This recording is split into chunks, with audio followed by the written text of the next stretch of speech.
welcome to Understory Learning. I'm Hattie, And I'm Caitlin. and we're here to share our stories and experiences as we explore the magical forests and woodlands on our doorsteps. We're very excited to have you with us on today's adventure. A little bit about us. I am Hattie, as I just said, and I am from the United Kingdom. I have taught both in the UK and internationally as a music teacher, teaching from primary and secondary. And right now I am in Moldova, hopefully to start a forest school over here and combine themes of music within it. Amazing. And like I said, I'm Caitlin. I am a foundation phase teacher from South Africa. Hattie and I met while teaching in Romania, where, like she said, she was the music teacher and I was teaching year 3. And I'm so grateful that we did meet over there. I've also taught at a school in Mexico. And I am really excited about exploring this whole forest schools thing with you, Hattie, because I've Me been really too. interested in the idea of forest schools, kind of since I heard about it when probably like the beginning of my teaching career, or studying career even. And it's kind of just been really just like this little seed starting to grow in the back of my mind, and I'm just really glad that now we're having this opportunity to like actually I'm getting to learn about it. I'm getting to grow in it and do my level 3 leadership training, and so are you, and we're getting to do it together, which is just so much better. Exactly. And I recall like multiple conversations I've had with you where you've said that your dream school to work in would be some kind of forest school. And so it's really nice that our kind of paths have crossed in this way. I'm just grateful that we did cross paths and that we've gotten such a strong connection and that we're getting to do this all together. It makes it so much easier Likewise. to do it with somebody else, right? So Yeah, much easier. exactly. It's good that we can study together and we can discuss all of the details and our Exactly. experiences, because also with us both coming from different parts of the world, we have very, very different forests, very different experiences. So to Yeah. share those is very interesting. Mm. I'm already noticing differences between the UK forests and Moldova. Oh, I haven't interesting. really Okay. explored much of it here yet, but the stuff that I have seen on my daily walks have been very different types of trees. Haven't identified many of them yet, Not well, but that's okay. It's going to take time. I mean, you've only just landed there, so give yourself a bit of grace, but that's amazing. It's really yeah, exciting. yeah, very exciting. Very exciting. Okay, and I think we should definitely delve a little bit into that later when we talk about our understory of the week. I would I love to hear more agree. about your Yeah, I'm walks. excited about that bit. Good. So I think maybe we should start with a little bit of an introduction about our own kind of relationship with the forest. So do you have a favorite tree? I don't know if I've got, because we've kind of broached this conversation before, and I've been trying really hard to think about what my favorite tree is. And I'm very fortunate that the house that my parents bought has been the same house that I've lived in my entire life. And so they've really made this area and this space their own. Mm-hmm. Um, there is one tree. So actually, the tree behind me right now is a bougainvillea, and I was thinking about it, and that was always my favorite tree growing up because I would climb it and go and sit with my little notebook, and I'd go sit and like spend some time. It was my like little solo getaway, um, probably a little bit of self-care time, and I would Yeah. just go sit, and it is gorgeous. It's really, really beautiful. My mom says it's also called the camel toe tree because the leaf, it kind of looks like a camel toe. Oh my gosh, it does. Yeah. So I've not actually researched to see if other people call it that, but according to my mom, that's what it's called. That's so And it's got these, interesting. yeah, it's got these beautiful purple flowers. Our one, when we went away this weekend, I saw ones that have white flowers as well. But ours has got purple flowers, and so that I would say is probably my favorite tree in my most immediate environment. Otherwise, I really love the baobab tree, Tell me more which about that because I don't know okay, about that tree. okay, so it's a very, I know we get them in South Africa. I'm gonna say African tree, um, and they are gorgeous, but they look like the roots, the branches of the tree look like the roots. So everyone's always said that the tree is upside down because it Okay. literally looks like it's growing up the wrong way because it all just looks like roots. It's amazing. I really, really love them, and I think they're just so beautiful. And to me, they're very quintessentially African.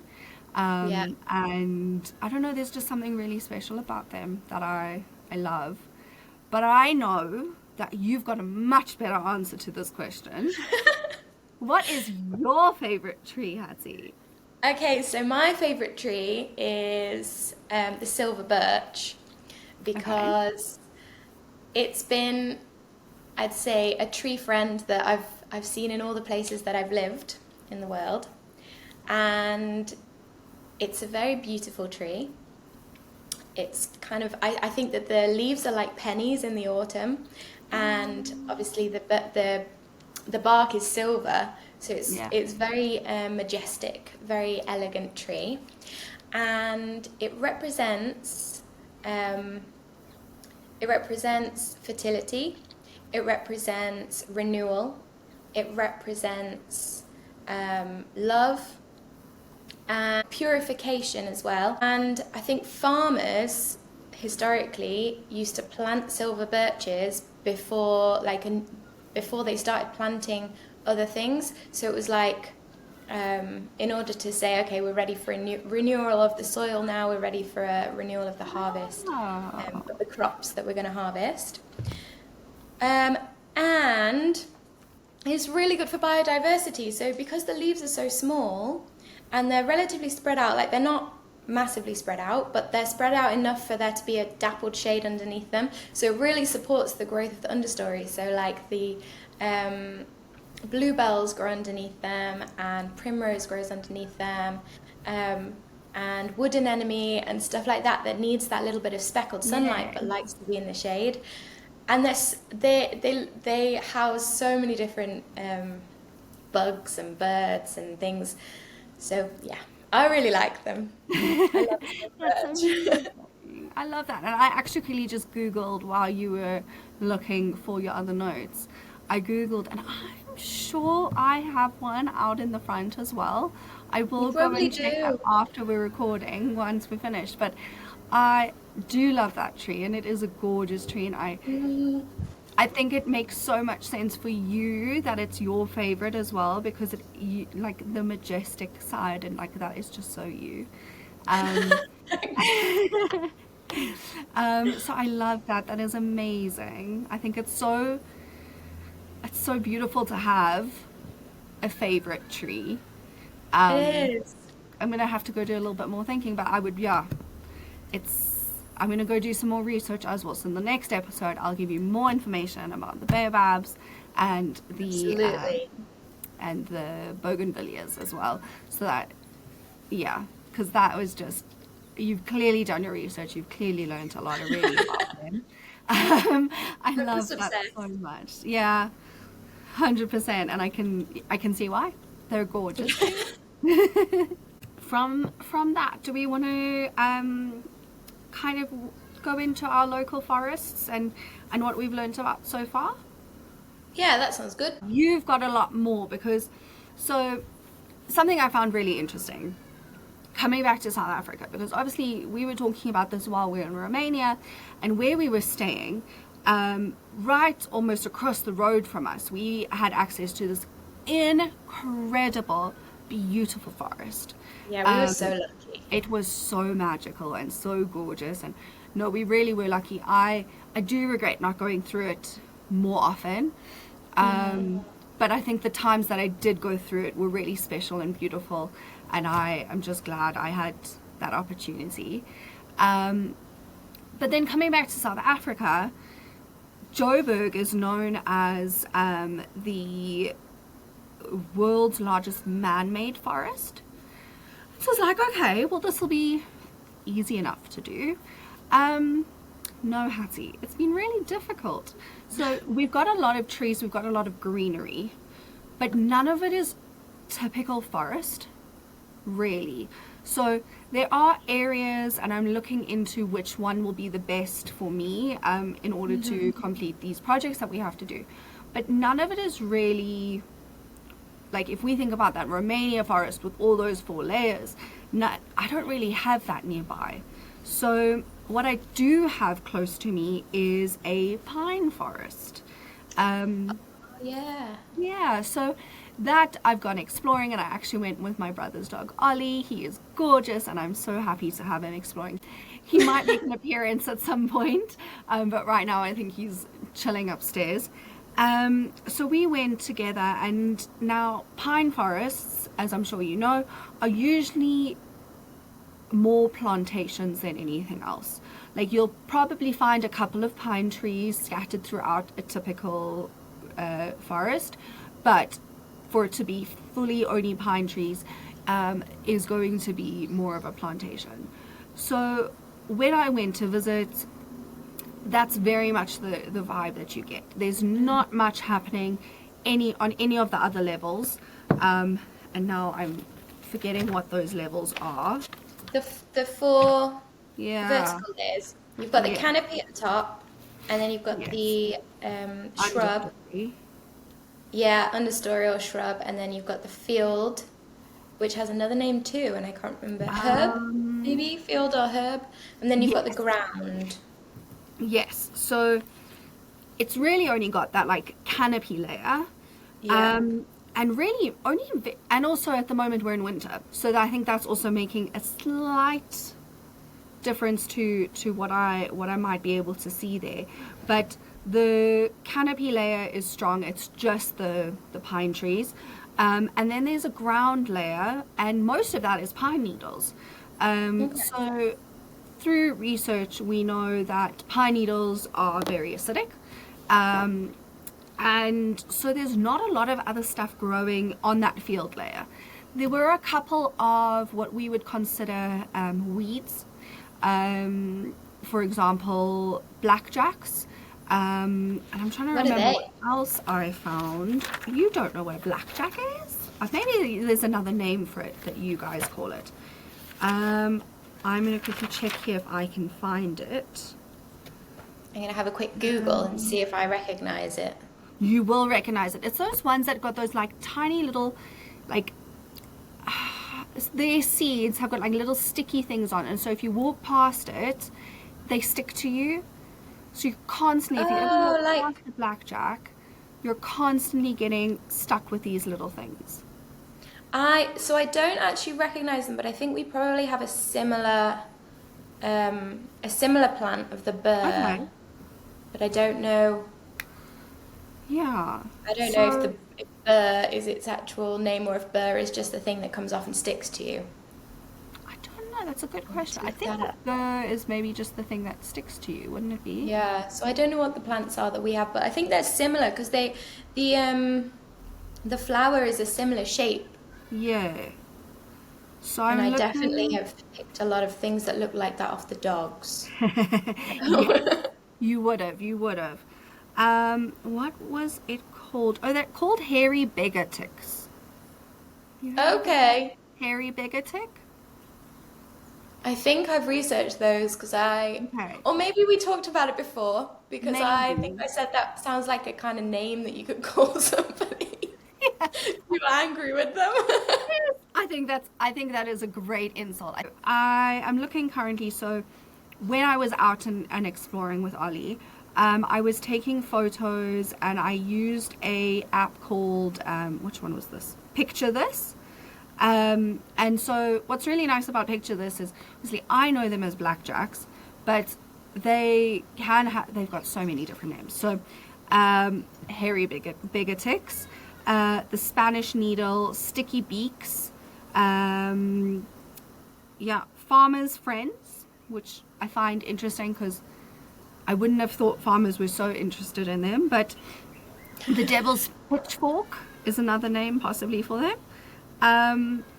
So they've got quite a few different names. People are very And interested so in them, aren't they? they always growing up, they would be super annoying because if you went running around, you'd always get stuck with them. And obviously, it's just a natural way for the plant to try and disperse its seeds. But yeah, we always really, really hated them. But they are considered a weed, and that's also a reason why we weren't so keen on them. And actually, I found that they are invasive to South Africa. Oh, really? Yeah, but Do you know where they come from? they are native to Egypt, and then Okay. like Mexico and parts of more like Central America, going into, now I can't think of who that is on the map, but parts of South America as well, those northern parts of South America. So Okay. yeah, they would probably have been introduced through those, probably through imports and exports, I would assume. Mm, yeah, Um, yeah. but they've got quite a few medical uses, and they're also known as an eco warrior. Have you come across the term eco warrior in any of your research? Not as far as a plant is concerned. Okay. No. So an eco warrior, from my research, signals heightened levels of hazardous metals in the soil. So if Okay. they grow, it's a good way to know that, oh, you might have bad levels of metal in your soils. Okay, that's really Really? interesting. So it's like maybe that's why they're farmers' friends. Maybe that actually does make a lot of sense, doesn't it? Yeah. Because they're Yeah. indicating that there's a problem that needs to be sorted. So then the farmers are like, "Thank you, friend." Yeah, actually, I love that. That's such a great, yeah, I love that reasoning. I think that's really, yeah, that makes a lot of sense, doesn't it? Yeah, so actually we quite like the hairy bigotic because it's a good indicator Yeah, of so maybe it's not an fundamentals. insult. Maybe it's, we turn it into something positive. Negative. Maybe we just call them farmers' friends. I think that's a better option. I agree. Um, they're also a pollinator magnet. So, and I'm making a couple assumptions here, but because they're able to grow so easily through winter and in areas that have quite acidic soil, like a pine forest, um, pollinators who aren't able to usually get pollen through other, Hmm.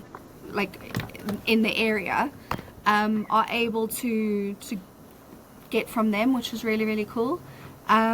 But also, what I found, which I thought was really, really interesting, and this is probably my favorite fact that I've learned so far, is that throughout Africa, they're used in different dishes because their leaves are really high in fiber.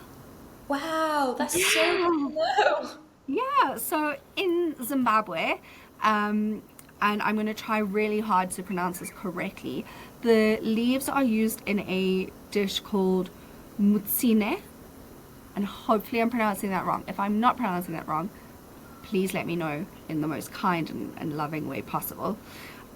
But yeah, so it's this dish where you use the leaves and you cook them, and it actually looks really yummy and good, and it's a vegetarian dish. Hmm. Obviously, Africa, we love our meat, so probably served as a side dish more than anything else. But it can also, the leaves can be used in teas, which are known to be antibacterial, anti-inflammatory, and have anti-parasitic properties. Well, we love a tea, don't we? We do love a tea. Currently drinking my tea at the moment.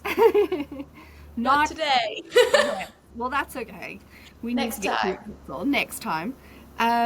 But yeah, I'm not drinking anything special today. Today is just a normal salon tea. But I'm thinking next time I go out to the forest, if I find any farmers' friends, I might grab a couple leaves and see if I can turn it into some sort of a tea. I think you should. That's very exciting. Yeah. Maybe you should film yourself doing it and we can we can have a watch. It'll be very cozy. Yeah, 100%. So I'll have to do, I don't know if they need to be dried but I will do a little bit more research into that and let you know.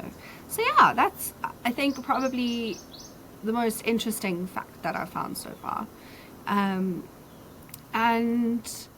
yeah, so a lot of, and what else I've noticed is a lot of what we call weeds, number one, are just not native to South Africa or your area. But a lot of the time they're actually really useful in medicine ways, but medical ways, and but also just like for removing toxins from the environment, or for the pollinators especially. So a lot of the weeds have got these beautiful flowers, and like another one that I saw was the Pennsylvania everlasting, and that was, I think I'd seen this plant growing up, but I'd never known its name, and it was introduced to South Africa from the Americas, but it's also really good at helping for early season for the pollinators, because they grow so easily and they flower when a lot of other things are not flowering. It's that opportunity for the pollinators to get some love and assistance from other plants. It's a beautiful name as well, isn't it? Yeah, it is. Yeah, it's really, really sweet. So, yeah, that's we love kind of... anything for the pollinators. Sorry, say that again? We love anything for the pollinators, don't we? Yeah, we do love anything for the pollinators. Yeah, so that's kind of what I've found so far in my area, is this pine forest, and I think it's the ponderosa pine, from research and looking and trying to actually, I'm going to be honest with you, I don't think I realized there were so many different types of pine Truly, there are so many, and it's quite hard to differentiate between them as well, I think. Maybe we'll get better at it as we go, and I think we find will that get it's better at so it. hard, but Yeah. it is quite hard. It is. Because It's we've got really Scots difficult. pine. So the in the UK, where I've grown up, my favourite woodland is mainly Scots pine, and that I was trying to figure out how to, like, what that was for a while, but then I got to it, and now I see Scots pine everywhere, and I recognise it now. I think when you know what it is, you can start to recognise it, and then maybe that's how it goes. It's just experience, and you start to differentiate between them. But we've got Scots pine, and then it's kind of, it's a mixture between coniferous and broadleafed, because we also have our broadleaf trees, which are the oak and the silver birch. Probably another reason why I love them so much, because I've grown up with them. But when we look at the canopy in our forest at home, it is those three trees primarily: your Scots pine, silver birch, and we've got an oak. And I didn't realise how many types of oak there are as well. And I've identified it as the Cecil oak, which is, it's a very big oak tree. And the way that you can tell the difference is because this one has pine cones that don't have stems. I think that's what Cecil means. It means stemless, I think. So like the English oak would still have the pine cones, did I say? I mean acorns. Oh, you did say pine cones, but yes, acorns makes more sense. Yes. My head's in pine. We've been talking about pine trees for quite a while. So exactly. Yeah. Oak trees do not grow pine cones, kids. No, do not believe that. They grow acorns. So the Cecil oak has acorns that don't have a stem, but the English oak has acorns that do have a stem. Just thought I'd give you a little up close of what these Cecil oak acorns look like, rather than just describing them. So you can see that the acorns themselves have no stem. They're just attached. Oh, sorry, focus in. They're just attached to the twig by the bottom of their shells. Yeah, interesting. I didn't even know to look at that difference, but it's got one. Yeah. And so that's how I identified them as Cecil oaks. And they're really nice, and they're very homely. And actually, I found some here, which is, I'll get into later, which was a really nice surprise. So back to the UK forest, our canopy layer is the Scots pine, the oak, and the silver birch, and they work together to make quite a abundant understory. So we have loads and loads of bracken, which is like a fern. It's a very dark and resilient fern. Okay. And I remember as a child, I used to make tunnels and go climbing through it with my friends. Oh, I We'd love make that. fairy houses and things. It was very wholesome. And then there's loads of bramble. Oh, divine. Yeah, and they Do look. random question before you continue telling me more about your forest. Do bracken have fruit?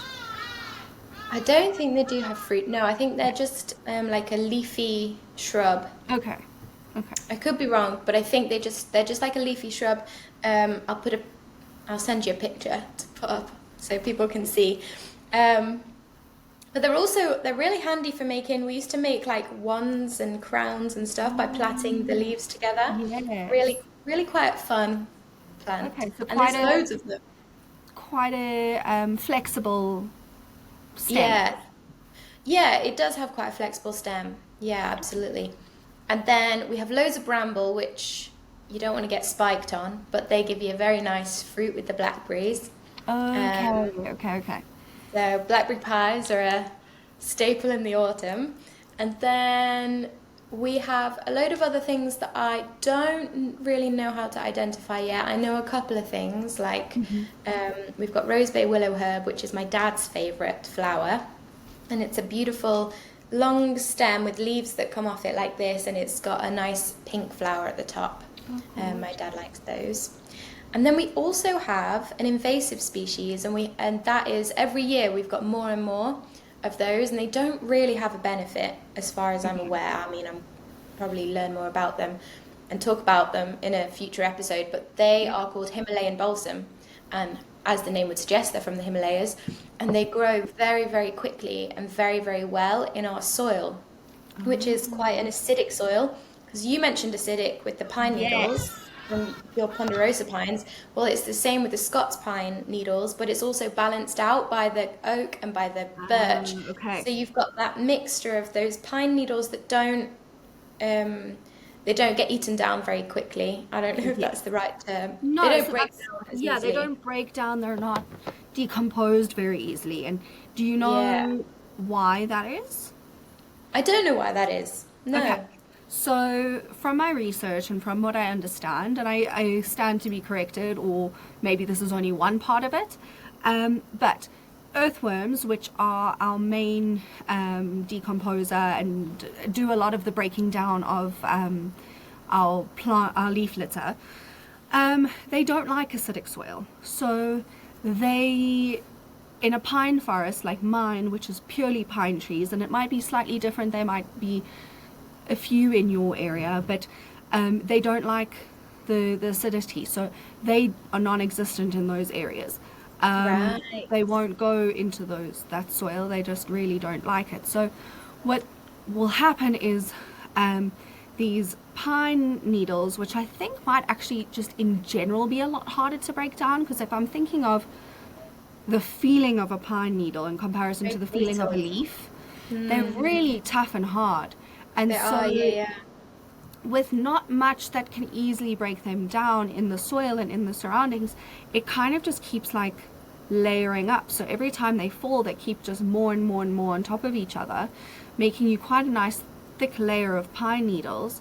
And they just take so long to break down. But then when they do break down, they're very acidic as well. So it's just this like massive like circle of like, yeah, acidity. That makes so much sense. I think we do have quite a few earthworms, but then that would be because of our oak and our birch, and then the other foliage that comes from that Yes. evening out, I guess, of the pH, because it's slightly acidic, and you can tell that by the plants that are growing there, like bracken loves slightly acidic. Um, and I assume Himalayan balsam does because of how much there is. Yes. But when all of that breaks down, I guess it cancels out that acidity a little bit, and so that makes it kind of a decent home for our Yeah. worms. Yeah. Yeah, interesting. Yeah. But because we don't have like a massive pine needle litter, but we do see them scattered around. So I think maybe the earthworms kind of stay away from them a little bit, and maybe there's something else that comes and And helps breaks that. them down. Yeah. But yeah, it's very nice and green. I do miss Amazing. that forest. It's definitely my favourite. Oh, okay. And now you mentioned the different layers, and you got those like brambles and all of that sort of thing. Are there any smaller, like on that herb layer, any little plants that you have started to notice, or any flowers? Because it's summer there, and obviously I know Mm. you're not there at the moment. But is there anything along those lines that you've picked up on? Yeah, so r rather than flowers as such, we've got a lot of grasses. Um, a lot of beautiful grasses. There's one in particular that I really like, and it looks like, when you look up close, it looks like fireworks, the way that the seeds are spread out. It's really Okay. beautiful. But when you look at a load of it together, it looks like clouds because the seeds are white and they're thinly spread. And so it's not like a clump all together, it's like all spread out like a Yes. cloud would be, and it genuinely looks like clouds. So I've been calling them firework grass. I don't know what they're actually called. My sister's been calling them cloud grass. Um, and then we realised that, like, both of the way that we perceive them, like we kind of understand that now, and now we can't not see it. So it's really nice. We also get other grasses and things. We get some moss, but I think probably not so much in the field layer as we would get if we weren't such an acidic Mm. soil. I think that I think that does affect things, how acidic the Yes. soil is, Yes. because we've got plenty in the shrub layer, like those brackens and those Mm. brambles, but on the field layer where you would expect to see things like primroses and Yeah. stuff like that, we don't see so many of them. Although in the springtime, I do recall that there was a lot of bluebells when I was younger, but I Oh. haven't been at home for the springtime for quite a few years. Yes. It's national, so I haven't seen those for a while. So I think maybe in the springtime we have a lot more of those coming up, and also wild garlic. I remember we used to get quite a lot of that, which is Amazing. another good one for foraging and making pesto with, and Yes. making all sorts of things with. Yeah. And did you used to do that like growing up? Did you collect it and make pestos and Yeah, we stuff? did. And then over COVID, I remember, because I was at home for COVID and it was all the family, and we were really lucky that we all ended up being together for that Yeah. time. We were as Um, well. yeah, and it was one of those that Special. it was very narrowly missed as well, that we could have all been separate places, but somehow we got brought back together and we spent COVID together. And I remember my sister and I used to go down into the forest and get some of that wild garlic, and we'd come back and put it in salads and stuff like that because there's loads of it. Mm. Our forest has a river that runs through it, which is the Okay. River Churnet, and it's Okay. quite a small river, but it's a pretty feisty one. Like, you wouldn't want to fall into it. Okay. And it can flood as well when there's a lot of rain. Mm. Um, but because I think of the damp ground next to it, it's a really nice place for that flourishing of wild garlic. It's Amazing. beautiful. Oh, that's so exciting. I love that. That's Yeah. really special. That's really gorgeous. And to grow up in such a natural space, because I'm assuming you guys have lived in that same property your whole life as well. Yeah, yeah. Yeah. Well, since I was 5, I remember Okay. having my 5th birthday party there. But Oh, before that's so that, we weren't sweet. there. Yeah. Okay. So you've pretty much grown up the whole time there. And I think having those memories, having that, like, for me, going and sitting in the tree, and like for you going and using the brambles to like make your little fairy houses and stuff, like, I think that's so special to have that opportunity. And I look at our students, I look at our kids, I look at the children growing up these days, and there's just so much more focus on the screen. There's so much There more is. focus on just staying inside. It's not always as safe to go out and about. Like, I'm lucky I've got the I garden, agree. but you know, if we had a forest nearby, I don't imagine I'd be allowed to go run around and have fun in it, from a safety point of view, unless my parents came with. And so I think that's why forest schools are so important.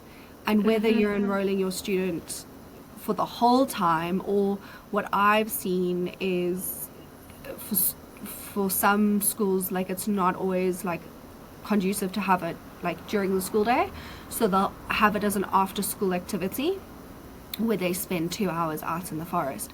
I think that's why it's so important to have that space and that time to do It so. is, yeah. And being outside as well, something that I noticed about my childhood and then stories that I've heard from other people is the curiosity that you have as a child to go and explore things like insects and plants and to dig around in the soil and make potions or mud pies or Oh, yes. something like that, that as an adult you just, that interest isn't necessarily there. I mean, I think if the more time I spend out in nature, the more I do start to get those interests back, and I'm like, Yeah. oh, I just want to touch that piece of moss, or I wonder what would happen if I mix these two things and these two things together, Mm, or I wonder how what this plant smells like and stuff like that. And you do start to become more curious the more that you're out there, even as an adult, which I think mm, not just children, but I think a lot of adults are starved of that yes. contact with nature. And it's there's there's nothing like when you go out in the morning or just after it's rained and you're walking through the forest, and the smells and the feelings that you get just walking through in the peace and quiet that do so much good to your mental health that you can't put into words exactly what it is that makes you feel good, but it almost makes you feel high on life, how beautiful that feeling is. Mm, And I think if more people had access to that in a structured way, then that takes a lot of the danger away from it, because you've got supervision, you've got risk assessment, you've got people that know what they're doing. yeah. And so, and a lot of people are scared. Like, Yeah. I don't know if there's many poisonous snakes or insects near where you are. I mean, there's not so many where I am.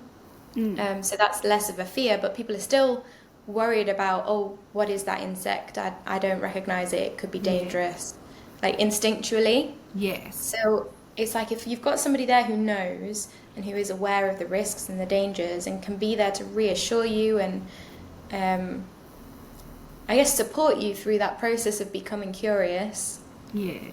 of your surroundings, then I think that's a really beautiful thing that we would be able to do with this training. I'm excited Yeah. about it. No, definitely. And I think as you were talking about how like even with adults and grown-ups, how we need that more, we need to have more time in nature. I think a big part of that also is life. And I don't know, I feel it a lot in Johannesburg. I feel a lot here. I don't know if you feel it a lot coming from the UK, but obviously we're a massive city. Everything is very rush, rush, rush. Get where you're going, do what you need to do. There's not really much time to just like sit and relax and have that space and that time to be in nature. But then I think another big part of that is like, as we grow up, even as we were children, they were like, I don't know, my parents were never like overly like this, but I know parents who were of like, don't get dirty, don't get messy, Yeah. don't get mud on your clothes, don't, you know, like there were a lot of like rules around being in nature, so you couldn't get as messy and playful as you possibly wanted to. And I think a lot of that, I don't know if you can hear those birds. Let's stop them. Yeah.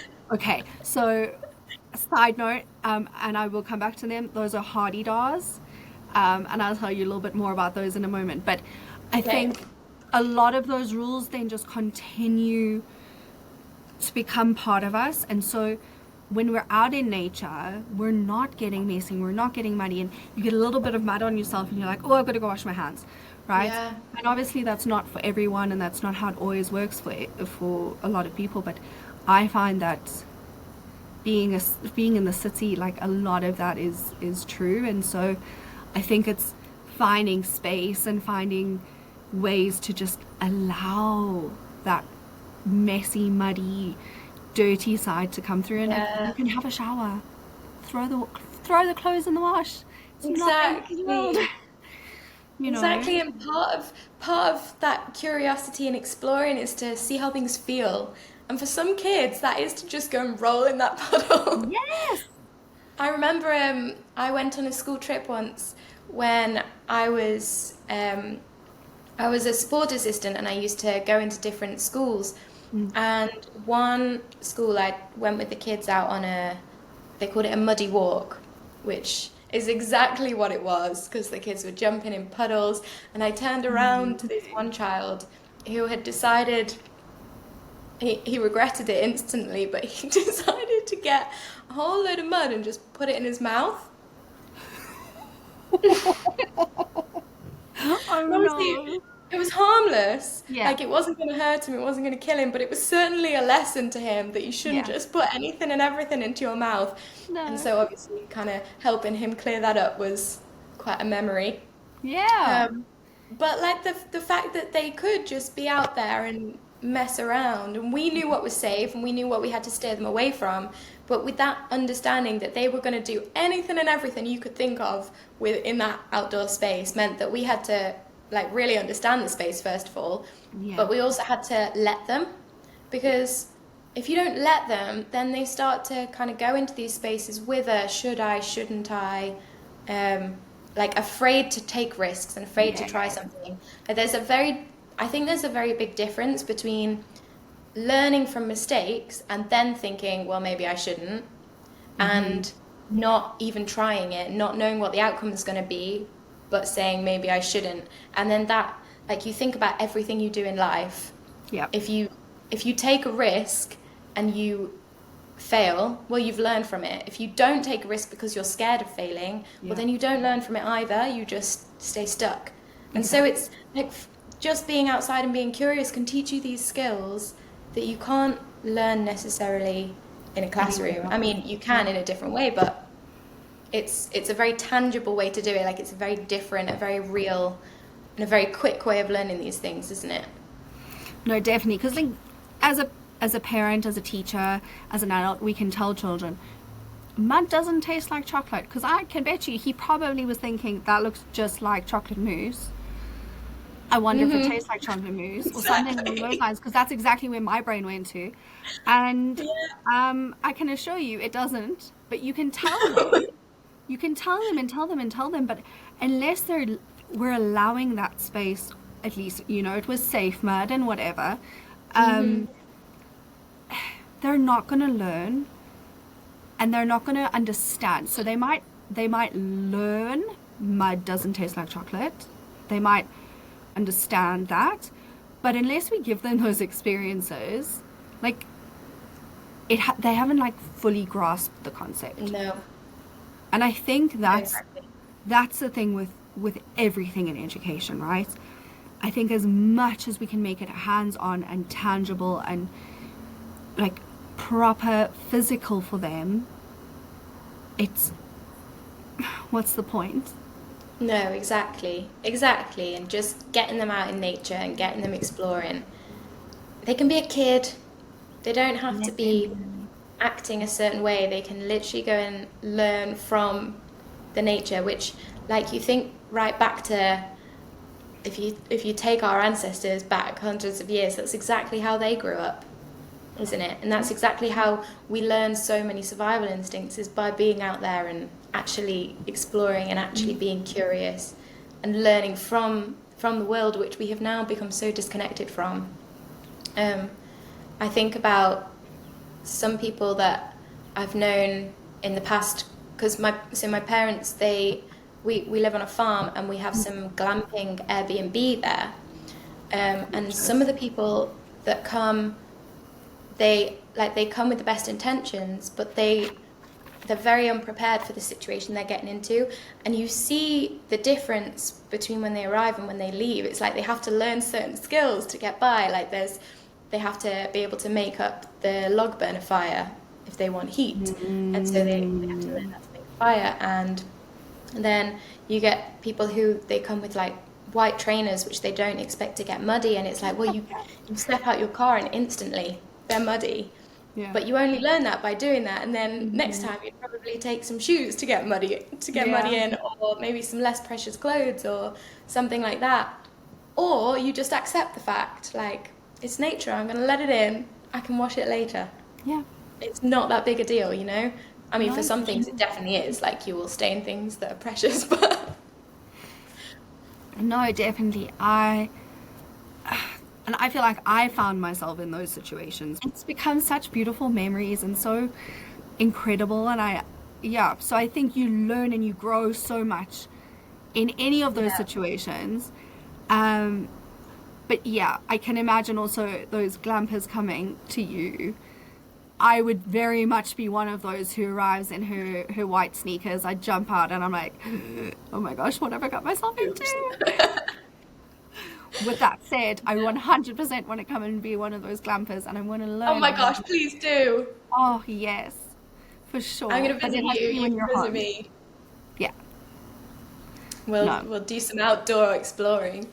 that'll be amazing. And then I get to see this forest that you're talking about and all your beautiful Yeah. trees and understand your sort of your levels of the forest because yeah, that's not just it's not something that we've necessarily in Johannesburg at least got here. Mhm. Like I said, there are a couple places that I'm looking into, but I think it's just so different across the board and we've got a lot of nature here. We've got, the safaris that you go on and all of those sorts of things, but it's very different environments. And so I think what I'm not struggling with, but what I'm having to do with this course that we're doing is kind of make it my own, right? Yeah. Because my nature space is never going to look like your natural space.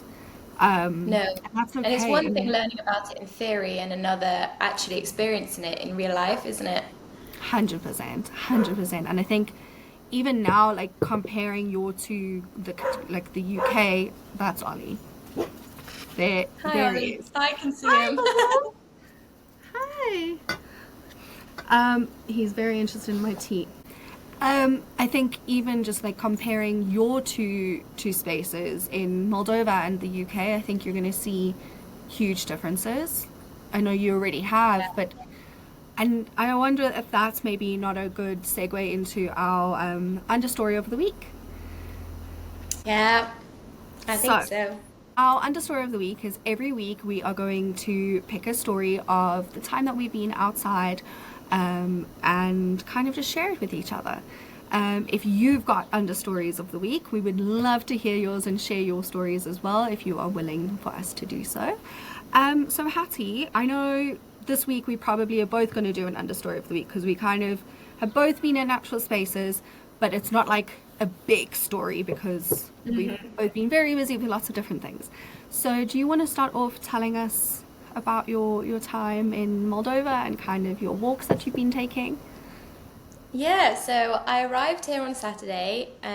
It's now Tuesday, and for us at least.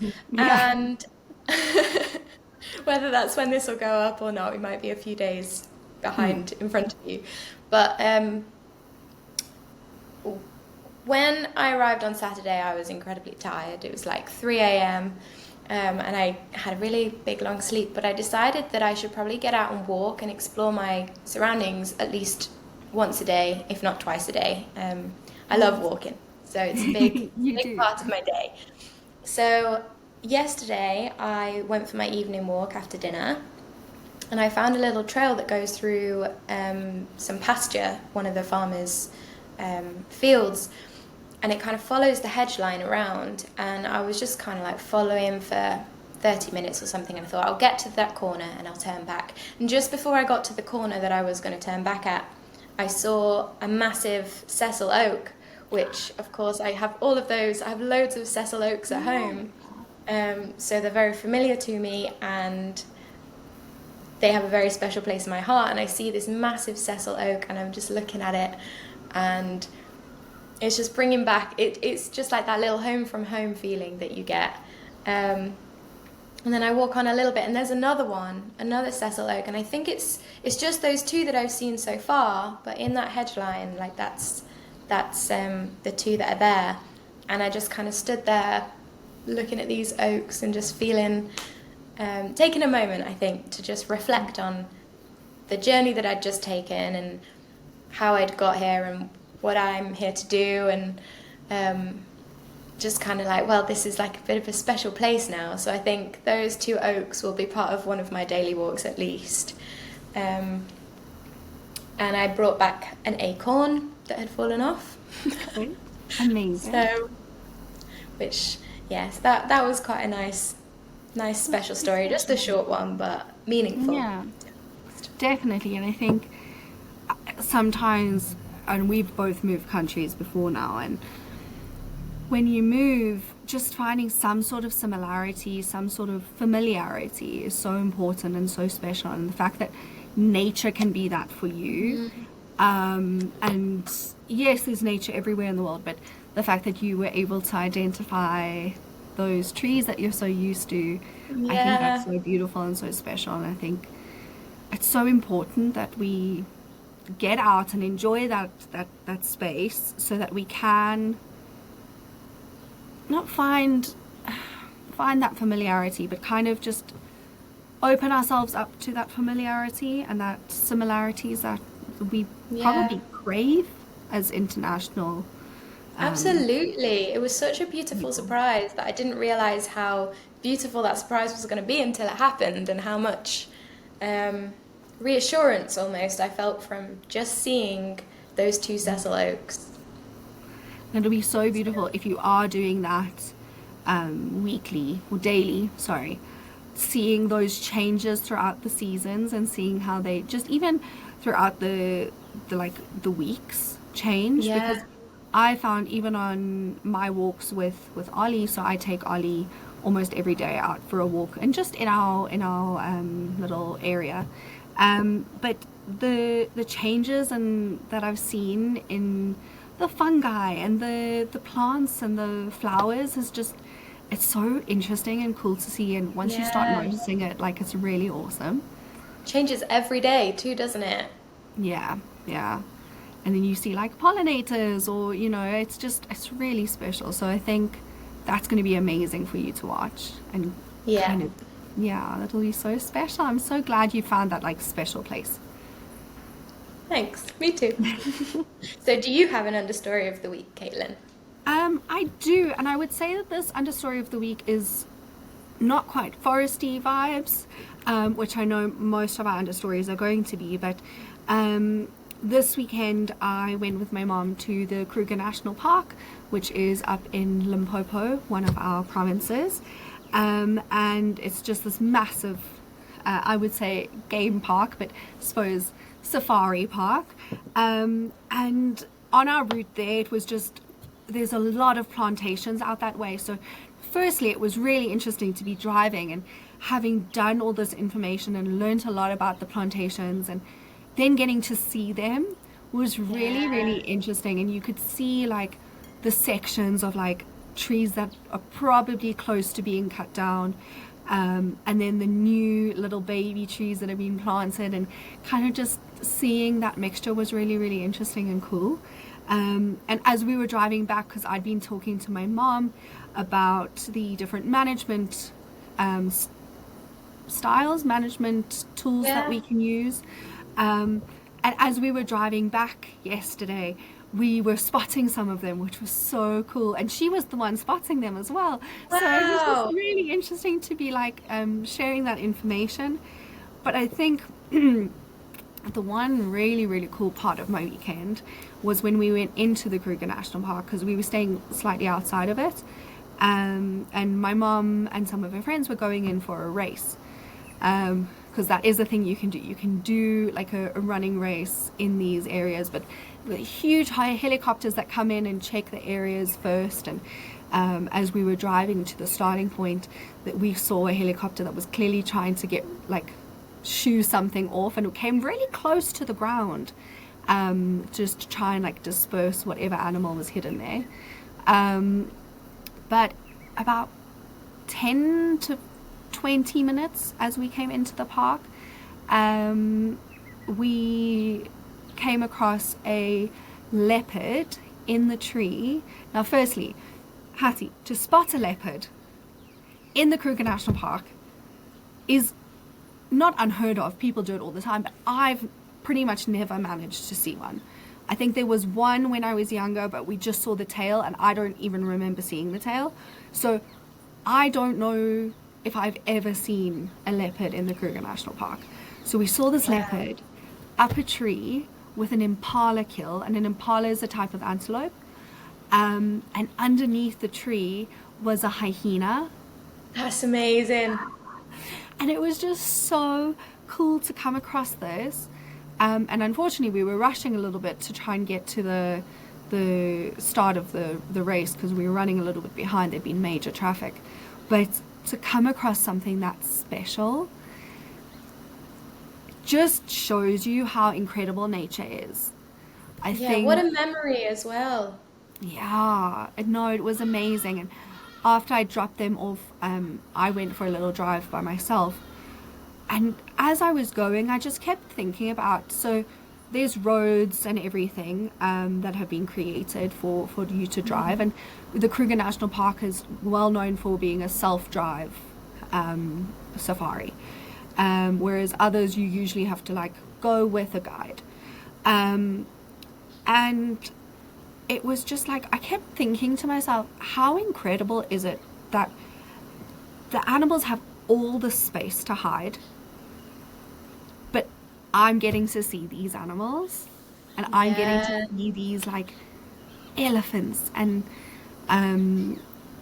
all these different antelope and the leopard, and like the fact that we just get to see it is just mind-blowing. And so Exactly, how magical that they're in that one specific place at that exact time that you go past. yes, and they are so gorgeous and so cute. Oh my gosh, the elephants. Oh. Yeah, I love an elephant. Oh my gosh. And there were so many babies as well. It was so cute. Oh, It was really, really gosh, sweet. what a magical experience. I am so jealous, but in a very good way. Because I'm so happy for you that you've seen that. I am so determined to come out and visit. You will have to. You will have to, and we will have a great time. We'll go. I'll take you to my local pine forest. Yes, I really want to go there. And then we'll go up to the Kruger and we'll have an amazing time. I feel like when we visit each other's forests, it'll be like meeting a celebrity at this point. Oh my gosh, this is the tree. We've heard so much about them already. 100%. I love that. Yeah, so I know that that's not quite like a typical nature, well, it's a nature story, but it's not a typical foresty story. But yeah, it's fantastic. Special. But animals are all part of it too. Like, it's the ecosystem, isn't it? Yeah. And you've got your flora and you've got your fauna, and they all count. And your fungi, don't forget about them. So, and they're all important in their own ways. They all play their own part. Exactly. And so I think it's important to let listeners know as well, if they want to send stories in, it doesn't have to be in the forest. It could be in your garden. It could be if you're swimming in the sea and you see a cool fish or something. Like, it's anything that's natural, any kind of experience you've had with a plant, an animal, a fungi. Yeah. Anything that you would like to share that's nature-based and a fun adventure that you've had, I think we would love to hear those stories and let us know if we're okay to share them. I think I look forward to hearing what our listeners have to say, and I think we are very lucky that we've got hopefully we've got a very international friend base. And so hopefully we'll get quite a few stories that are all over the place, which will be quite from different parts of the world. Yeah. Exactly. I'm quite excited to hear what comes in now. No, me too. So I think we've kind of come to an end of our first podcast. It's been a nice first episode. I feel like we've covered a lot of exciting things. We have, and I look forward to kind of seeing how our podcast develops, how our information and our knowledge develops as well. I think having the Exactly. space to share and learn from you and vice versa is really important. Yeah. But also to And I learn think from our viewers. eventually, yeah, exactly. And I think eventually, like, at the moment, this is a lot more documenting of our personal experiences and kind of as we explore the natural world, what our observations are. But as time goes on, hopefully, this is going to become more of an informative and inspiring podcast because we'll be able to kind of tell you more like fact-based things and stuff like that. So the more that we learn, the more informative this is going to be. But also, you're on Yes. this journey with us, so Yes. um, help to inform us, and we'll return the favour. Thank you so much for joining us on today's adventure. We hope you enjoyed hearing what we've been up to in nature, and we look forward to hearing what you've been up to in any natural spaces. If you would like to follow us on Instagram, we are understory_learning. And you can pop us an email to tell us what you've been up to for the Understory of the week. Our email address is understorylearning@gmail.com. Have fun exploring, and we look forward to seeing you next week. Bye! Bye!